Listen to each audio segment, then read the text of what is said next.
Hello, third year students. The title of this lecture is Crusoe's Life in Brazil.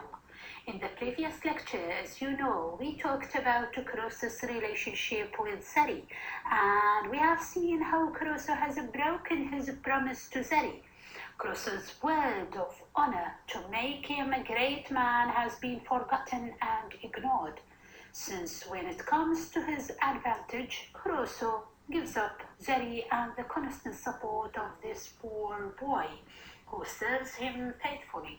Let us see today how he is going to live his new life in Brazil. Is he going to find helpful people like Zeri? What will be his job? And how he is going to spend his time there? Students, would you please open your books on page 27, the third paragraph, in which Crusoe narrates, "I had not been long here before I was recommended to the house of a good honest man like himself, who had an ingenieux, as they call it, that is, a plantation and sugar house. I lived with him some time and acquainted myself by that means with the manner of planting and making of sugar, and seeing how well the planters lived and how they got rich steadily, I resolved if I could get a license to settle there, I would turn a planter among them." Arriving in Brazil, Crusoe has been advised to live with a good, honest man who owns sugar plantation. The man seems nice and helpful. He helps Crusoe being a good planter. The life of planters seems to attract Crusoe, who starts thinking seriously of settling in Brazil and be a planter. Crusoe, who gives importance to money, seems to be drawn by the trading of sugar, since he has noticed that the planters there grow rich suddenly. Students, now the next paragraph, please. "I had a neighbor, a Portuguese of Lisbon, but born of English parents whose name was Wells, and in much such circumstances as I was. I call him my neighbor because his plantation lay next to mine, and we went on very sociably together. My stock was low, and as well as his, and we rather planted for food than anything else for about 2 years." Crusoe here says that he has succeeded to establish his new life in Brazil. He spends most of his time in his plantation, which is next to that of his Portuguese neighbor, whose name is Wells, as Crusoe narrates. In his first 2 years there, in Brazil, Crusoe's work, planting, is just to earn his living. But day by day his work begins to flourish.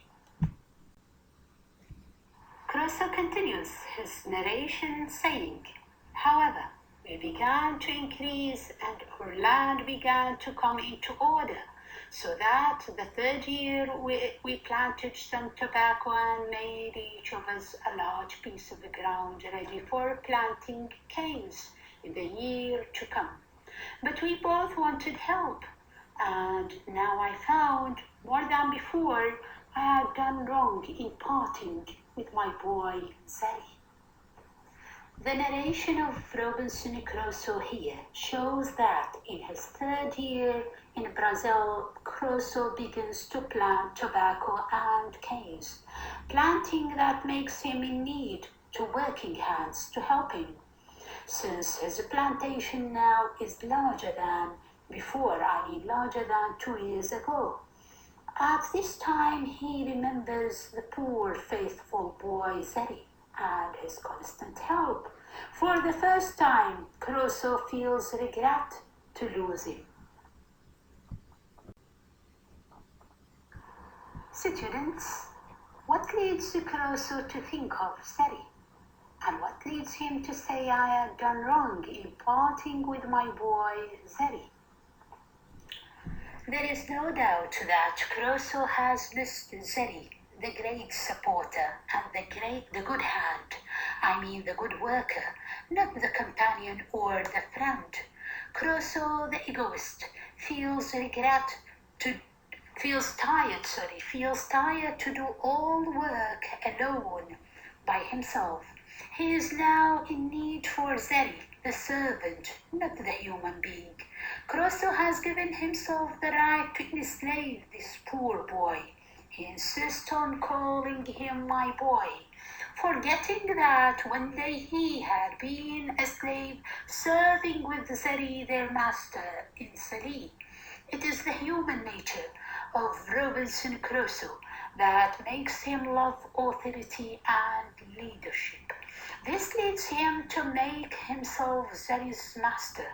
Here in Brazil, Crusoe has one concern, which is extending his plantation. He has forgotten his dearests and his father, and thinks of no one save those who help him achieving his aim, such as Zeri, of course. Crusoe does not think of returning home or returning to his family. He is now free and not restricted. He is away from the authority of his father, whom Crusoe remembers only in time of distress, as he remembers here Zeri, the obedient servant. So Crusoe does not feel regret to sell the poor boy, but he feels regret to lose the great help and the constant support of this boy. Students, would you please go to the next paragraph, the same page, 28, in which Crusoe continues his narration, saying, "But alas for me to do wrong that never did right was no great wonder. I had no remedy but to go on.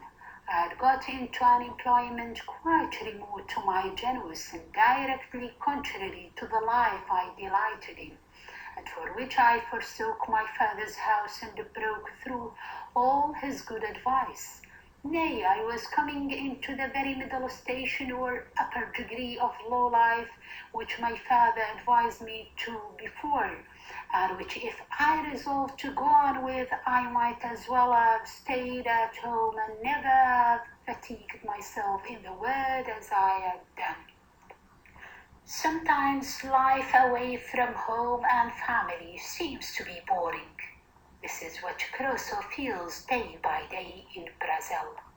In Brazil he has gained money, but he gained no friends to talk with, no one to help save himself, and no adventure.